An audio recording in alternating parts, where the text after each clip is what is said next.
साधना का मार्ग बहुत गहरा और विशाल था और साधना के अंतर्गत अपनाने के लिए और भी कई अलग अलग मार्ग थे। दक्ष ने अभी अभी साधना के मार्ग पर चलना शुरू किया था। वह यह कल्पना भी नहीं कर सकता था कि कुछ योद्धा कितने शक्तिशाली थे, और वह जानता था कि यह शक्तिशाली योद्धा पहाड़ों को नष्ट कर सकते थे या अपने रास्ते में आने वाले पूरे शहरों को आसानी से कुचल सकते थे। ऐसा कहा जाता था कि योद्धा साधना मार्ग पर एक निश्चित स्तर तक पहुंचाने के बाद आकाश में उड़ सकता है और पृथ्वी की सबसे गहरी जगह में भी प्रवेश कर सकता है। इन योद्धाओं का जीवन काल बहुत लंबा होगा और यह प्रकाश से भी तेज गति से चल सकते हैं। इन सभी चीजों के बारे में सोचकर दक्ष को ईर्ष्या होती थी, क्योंकि उसने इन सभी का कभी अनुभव नहीं किया था। दक्ष हमेशा सोचता था कि क्या वह कभी आकाश में उड़ सकेगा और दुनिया की गहराई में प्रवेश कर सकेगा। जब दक्ष अपनी सोच में खोया हुआ था, तभी दूर से कोई बहुत तेज गति से उनकी ओर आ रहा था।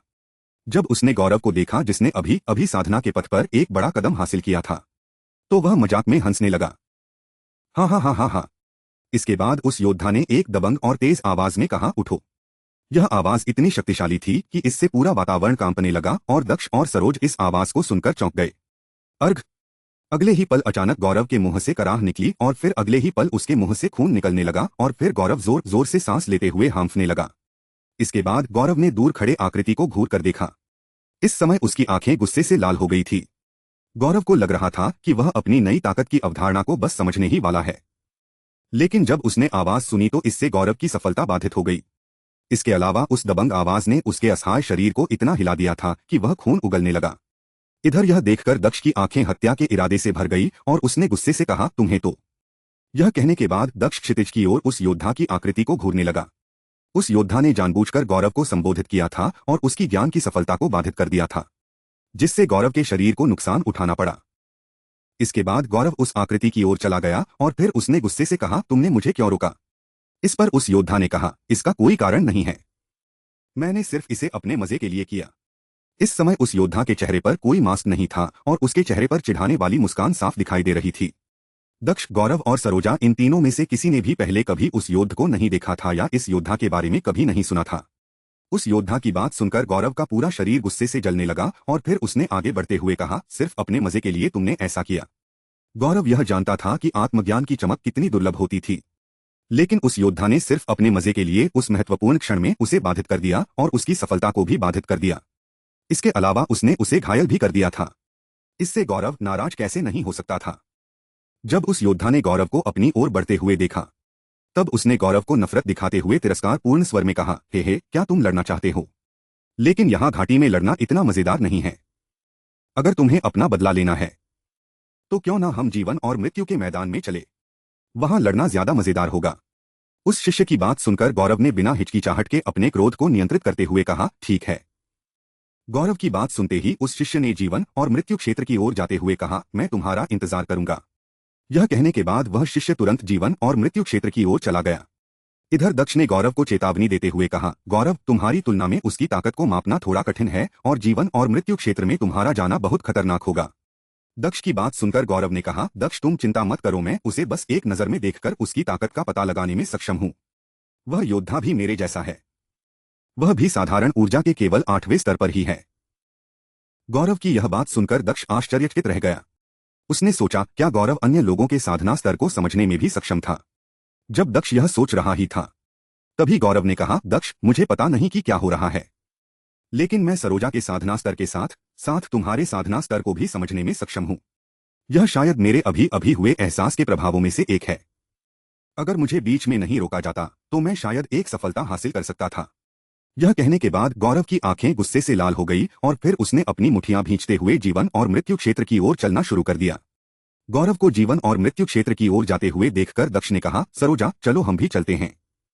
इस पर सरोजा ने बिना किसी हिचकिचाहट के दक्ष पर भरोसा करते हुए गौरव का अनुसरण करना शुरू कर दिया। इस समय सरोजा ने सोचा, यदि गौरव के अनुभव ने वास्तव में उसे अन्य लोगों के साधना स्तर को समझने में सक्षम बनाया है और यदि उसका प्रतिद्वंदी वास्तव में साधारण ऊर्जा के 8वें स्तर का योद्धा है, तो शायद वह दोनों समान रूप से मेल खा सकते हैं। अगर ऐसा हुआ तो वहां कोई बड़ा खतरा नहीं होना चाहिए। जब उस योद्धा ने गौरव को अपनी ओर बढ़ते हुए देखा, तब उसने गौरव को नफरत दिखाते हुए तिरस्कारपूर्ण स्वर में कहा, हे, क्या तुम लड़ना चाहते हो? लेकिन यहाँ घाटी में लड़ना इतना मजेदार नहीं है। अगर तुम्हें अपना बदला लेना है तो क्यों ना हम जीवन और मृत्यु के मैदान में चले, वहां लड़ना ज्यादा मजेदार होगा। उस शिष्य की बात सुनकर गौरव ने बिना हिचकिचाहट के अपने क्रोध को नियंत्रित करते हुए कहा, ठीक है। गौरव की बात सुनते ही उस शिष्य ने जीवन और मृत्यु क्षेत्र की ओर जाते हुए कहा, मैं तुम्हारा इंतजार करूंगा। यह कहने के बाद वह शिष्य तुरंत जीवन और मृत्यु क्षेत्र की ओर चला गया।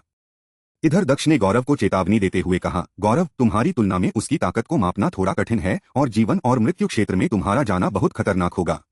दक्ष की बात सुनकर गौरव ने कहा, दक्ष तुम चिंता मत करो, मैं उसे बस एक नजर में देखकर उसकी ताकत का पता लगाने में सक्षम हूं। वह योद्धा भी मेरे जैसा है। वह भी साधारण ऊर्जा के केवल 8वें स्तर पर ही है। गौरव की यह बात सुनकर दक्ष आश्चर्यचकित रह गया। उसने सोचा, क्या गौरव अन्य लोगों के साधना स्तर को समझने में भी सक्षम था? जब दक्ष यह सोच रहा ही था, तभी गौरव ने कहा, दक्ष, मुझे पता नहीं कि क्या हो रहा है, लेकिन मैं सरोजा के साधना स्तर के साथ साथ तुम्हारे साधना स्तर को भी समझने में सक्षम हूं। यह शायद मेरे अभी अभी हुए एहसास के प्रभावों में से एक है। अगर मुझे बीच में नहीं रोका जाता तो मैं शायद एक सफलता हासिल कर सकता था। यह कहने के बाद गौरव की आंखें गुस्से से लाल हो गई और फिर उसने अपनी मुट्ठियां भींचते हुए जीवन और मृत्यु क्षेत्र की ओर चलना शुरू कर दिया। गौरव को जीवन और मृत्यु क्षेत्र की ओर जाते हुए देखकर दक्ष ने कहा, सरोजा, चलो हम भी चलते हैं। इस पर सरोजा ने बिना किसी हिचकिचाहट के दक्ष पर भरोसा करते हुए गौरव का अनुसरण करना शुरू कर दिया। इस समय सरोजा ने सोचा, यदि गौरव के अनुभव ने वास्तव में उसे अन्य लोगों के साधना स्तर को समझने में सक्षम बनाया है और यदि उसका प्रतिद्वंदी वास्तव में साधारण ऊर्जा के 8वें स्तर का योद्धा है, तो शायद वह दोनों समान रूप से मेल खा सकते हैं। अगर ऐसा हुआ तो वहां कोई बड़ा खतरा नहीं होना चाहिए। लाइफ एंड डेथ एरिना स्टार्मी गार्ज के बीच में एक घाटी में स्थित था, जिसके किनारे पर लाइफ एंड डेथ एरिना देखने के लिए 10 से 15 सीटें थी। लेकिन चूंकि यह क्षेत्र बहुत बड़ा था, इसलिए लड़ाई देखने के लिए वहां बहुत से लोग आसपास इकट्ठा हो जाते थे और दूर से ही लड़ाई देखते थे। इधर कुछ ही फलों में 2 आकृतियां लाइफ एंड डेथ एरिना में प्रवेश कर गई, जिसने तुरंत क्षेत्र के सभी योद्धाओं का ध्यान आकर्षित किया और देखते ही देखते बहुत से लोग लाइफ एंड डेथ एरिना के पास पहुंचकर उन दोनों आकृतियों को देखने लगे। भले ही घाटी में आने वाले लोगों की संख्या बहुत अधिक थी, फिर भी ऐसे बहुत ही कम लोग थे जो लाइफ एंड डेथ एरिना में जाने का साहस करते थे, क्योंकि लाइफ एंड डेथ एरिना के अंदर कदम रखने का मतलब अपने जीवन को जोखिम में डालना होता है। यदि कोई योद्धा किसी से बहुत ज्यादा नफरत नहीं करता था, तो वह लाइफ एंड डेथ एरिना में जाने का जोखिम भी नहीं उठाता था। इसके अलावा अधिकांश लोग जो लाइफ एंड डेथ एरिना के मैदान में जाते थे, वह मजबूत ताकत वाले योद्धा थे, जो वहां लड़ाई देखने के लिए जाते थे, और जो कमजोर योद्धा थे वह दूर से ही लड़ाई देखना पसंद करते थे। इसलिए जब गौरव और उसका प्रतिदिन लाइफ एंड डेथ एरिना के क्षेत्र में प्रवेश कर गए, तब उस क्षेत्र के आसपास देखते ही देखते लोगों की भीड़ लग गई, क्योंकि स्टार्मी गार्ज में कुछ ऐसे लोग भी थे जो खूनी लड़ाई देखने की प्रतीक्षा करते रहते थे, और जब उन्हें किसी लड़ाई के विषय में पता चलता था तो वह इसे सभी शिष्यों तक फैला देते थे। इधर लाइफ एंड डेथ एरिना में पहुंचकर गौरव के प्रतिद्वंदी ने कहा, हम सभी यहां अपनी शिकायतें खत्म करने के लिए लाइफ एंड डेथ एरिना के मैदान में आते हैं, लेकिन मेरा उद्देश्य तुम्हारे साथ किसी भी प्रकार की नाराजगी को दूर करना नहीं है, क्योंकि तुम्हारी किस्मत का फैसला आज किसी और ने पहले ही कर दिया है। यह कहने के बाद उस लड़के के चेहरे पर एक भयानक मुस्कान आ गई और फिर उसने आगे कहा, गौरव, उस आदमी का नाम याद रखो जो तुम्हें आज मारने वाला है। मेरा नाम अंगद है। मैदान के बाहर एक चट्टान के ऊपर खड़े दक्ष ने जब उस लड़के की बात सुनी तो अचानक दक्ष का चेहरा बदल गया, क्योंकि उसे लगा कि कुछ गलत है। दक्ष ने कहा, आखिर उसे कैसे पता चला कि मुखौटे के पीछे गौरव है? स्टार्मी गार्ज में आने से पहले गौरव ने उन तीनों के लिए मुखौटे तैयार किए थे, ताकि मुठभेड़ की स्थिति में कोई भी बिना पहचान के अपनी दुश्मनी ना निकाल सके। लेकिन यहां उस लड़के को पहले से ही पता था कि उस मुखौटे के पीछे गौरव था, जिससे दक्ष को किसी गड़बड़ी का एहसास हुआ। दूसरी तरफ जब गौरव ने उस लड़के के मुंह से अपना नाम सुना तो वह भी चौंक गया और फिर उसने कहा, क्या तुम मुझे जानते हो? यह कहते हुए गौरव का चेहरा थोड़ा चकित था। इधर गौरव की बात सुनकर अंगद के चेहरे पर एक भयानक मुस्कान आ गई और वह हंसने लगा, है। इसके बाद अंगद ने गौरव के सवाल का कोई जवाब नहीं दिया और उसने अचानक अपनी ऊर्जा सक्रिय कर दी। अगले ही पल अंगद के शरीर से लपटों के साथ एक जलती हुई ऊर्जा निकलने लगी और उसकी पीठ के पीछे अचानक एक मायावी ज्वाला की परछाई प्रकट हो गई। यह देखकर दक्ष और सरोजा की आंखें चौड़ी हो गई। सरोजा ने कहा, एक अग्नि आत्मा। दूसरी तरफ दक्ष उस लड़के की तरफ घूर कर देखने लगा। दक्ष ने कहा, वह वास्तव में साधारण ऊर्जा के 8वीं स्तर पर है। इस समय दक्ष को याद आया कि लाइफ एंड डेथ एरिना में आते समय गौरव ने क्या कहा था। दक्ष, वह योद्धा भी मेरी तरह साधारण ऊर्जा के 8वें स्तर पर है। उस समय दक्ष को इस बात पर ज्यादा विश्वास नहीं हुआ था, परंतु अब अपने सामने के दृश्य को देखकर उसे गौरव की बात पर भरोसा हो गया। इधर उस अंगद की मार्शल स्पिरिट को देखकर गौरव ने भी तुरंत अपनी मार्शल स्पिरिट को सक्रिय कर दिया। अगले ही पल गौरव की अर्थ स्पिरिट भी फूट पड़ी। इसके बाद गौरव आगे की ओर दौड़ने लगा। भले ही वह बहुत तेज नहीं दौड़ रहा था, लेकिन उसके शरीर से निकलने वाली ऊर्जा और ताकत के कारण उसके हर कदम के साथ फर्श पर हल्की हल्की कंपन हो रही थी। अगले ही पल अंगद ने तेज आवाज में कहा, अग्नि विस्फोट। अंगद के यह कहते ही अंगद ने एक भारी मुक्का गौरव की ओर हवा में मारा, जिससे आग की लपटों से भरी एक शक्तिशाली लहर गौरव की ओर चली गई। जब गौरव ने अपनी ओर आग की लपटों की लहर आते हुए देखी, तब वह अचानक अपनी जगह पर स्थिर खड़ा हो गया और एक ऐसी मुद्रा ले ली जिससे ऐसा आभास हो रहा था जैसे कि वह एक अचल पर्वत में बदल गया हो। इसके बाद आग की वह शक्तिशाली लहर अगले ही पल गौरव के अंचल पर्वत रूपी अवतार से टकरा गई और गायब हो गई। इससे गौरव को एक खरोच भी नहीं आई। इधर गौरव को अचानक रुककर ऐसी मुद्रा लेते हुए देखकर और अपने पहले हमले को ऐसे विफल होते हुए देखकर अंगद के चेहरे पर एक क्रूर मुस्कान आ गई। इसके बाद अंगद ने चिल्लाते हुए कहा, मैं तुम्हारे पहाड़ जैसे इस शरीर को अभी तोड़ दूंगा। यह कहने के बाद अंगद हंसने लगा, हाँ हाँ हाँ हाँ हाँ। इसके बाद अगले ही पल अंगद ने अपनी मुट्ठी गौरव की तरफ बढ़ा दी। गौरव ने भी बिना देर किए अपनी मुट्ठी अंगद की तरफ बढ़ा दी और फिर अगले ही पल दोनों की मुट्ठियां आपस में टकरा गई। जब उन दोनों की मुट्ठियां आपस में टकराई, तब हवा में लहरें उत्पन्न हो गई। दोनों को ही प्रतिक्रिया का सामना करना पड़ा और दोनों ही अपनी जगह से एक एक कदम पीछे हट गए। उनमें से कोई भी एक दूसरे पर हावी नहीं हो सका। यह देखकर अंगद ने अपनी भौहें सिकोड़ ली और अचानक उसकी हंसी बंद हो गई। अंगद ने गौरव के इतने मजबूत होने की उम्मीद नहीं की थी। अगले पल उसके चेहरे पर एक दुर्भावनापूर्ण मुस्कान आ गई और उसने अपनी बाई मुट्ठी गौरव की ओर मार दी, लेकिन गौरव ने इसे आसानी से अपनी हथेली से रोक दिया। यह देखकर अंगद के होठों के कोने अचानक मुड़ गए और फिर उसने अपने दाहिने हाथ से अचानक गौरव की आंखों में सफेद धूल फेंक दी, जिससे गौरव की आंखों में धूल चली गई और वह कुछ समय के लिए अपने सामने ठीक से देखने में असमर्थ हो गया।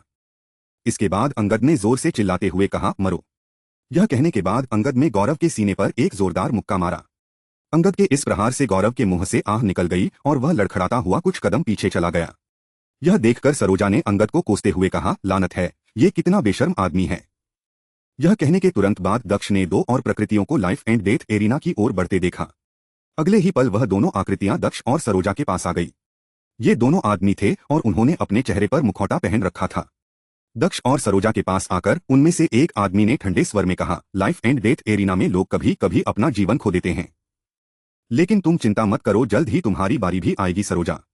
जब सरोजा ने उस आदमी की बात सुनी, तब वह उसकी आवाज से ही उस आदमी को पहचान गई। उसने आश्चर्यचकित होते हुए कहा, अमनप्रीत। यह कहने के बाद अगले ही पल सरोजा की नजर अमनप्रीत के पीछे खड़े दूसरे शिष्य पर पड़ी। इस समय उस शिष्य ने अपना मुखौटा उतर दिया और सरोजा की ओर मुस्कुराते हुए देखा। जब सरोजा ने उसका चेहरा देखा तो वह चकित रह गई। यह वही शिष्य था जिसे उस दिन दक्ष ने घायल कर दिया था। उसे शिष्य को यहाँ अमनप्रीत के साथ देखकर सरोजा यह समझ गई थी कि अभी जो कुछ भी हुआ था वह सब एक जाल था। दूसरी तरफ दक्ष ने भी उस शिष्य को देख लिया था और वह भी सरोजा की तरह ही सब कुछ समझ गया था। दक्ष ने उदासीन स्वर में कहा, तो यह सब तुम्हारी योजना थी, है ना? इस पर अमनप्रीत ने कहा, हाँ, यह सब मेरी योजना थी। उसने मेरे भाई को मारकर जो अपराध किया है उसके लिए उसे दंड भुगतना ही होगा और उसकी सजा है मौत। यह कहने के बाद अमनप्रीत ने अपनी नजरें घुमा ली और लाइफ एंड डेथ एरिना में अंगद और गौरव के बीच लड़ाई की ओर देखने लगा। उसने अब दक्ष और सरोजा से बात करने में दिलचस्पी खो दी। इधर अमनप्रीत को दूसरी ओर देखता हुआ देखकर दक्ष और सरोजा ने भी लाइफ एंड डेथ एरिना की ओर अपना सिर घूम लिया और गौरव और अंगद के बीच लड़ाई की ओर देखने लगा। लाइफ एंड डेथ एरिना में बूम। इस समय अंगद घूमकर अचानक गौरव के पीछे आ गया और उसकी पीठ पर दोबारा से हमला कर दिया। वह गौरव को आराम करने का बिल्कुल भी मौका नहीं देना चाहता था। उसने गौरव के ऊपर बार बार अपने मुक्के से प्रहार किया। उसने पहले ही धूल फेंककर गौरव को देखने में असमर्थ बना दिया था, जिससे गौरव अंगद को साफ साफ नहीं देख पा रहा था और लगातार प्रहार के कारण वह विचलित हो रहा था। मैदान पर गौरव की हड्डियों के चटकने की आवाज आई और फिर उसके मुंह से रूह को कंपा देने वाली तेज चीख गूंज उठी। हालांकि अंगद की हंसी न इसे दोबारा दबा दिया। वह गौरव के दर्द के हर पल का आनंद ले रहा था। वह गौरव को दर्द में देखकर हंस रहा था। इस समय लाइफ एंड डेथ एरिना के आसपास और अधिक से अधिक लोग एकत्रित हो रहे थे। उनमें से कुछ शिष्य अपने साथी शिष्यों से बात कर रहे थे। उन सभी की नजरें इस समय लाइफ एंड डेथ एरिना पर टिकी की हुई थी।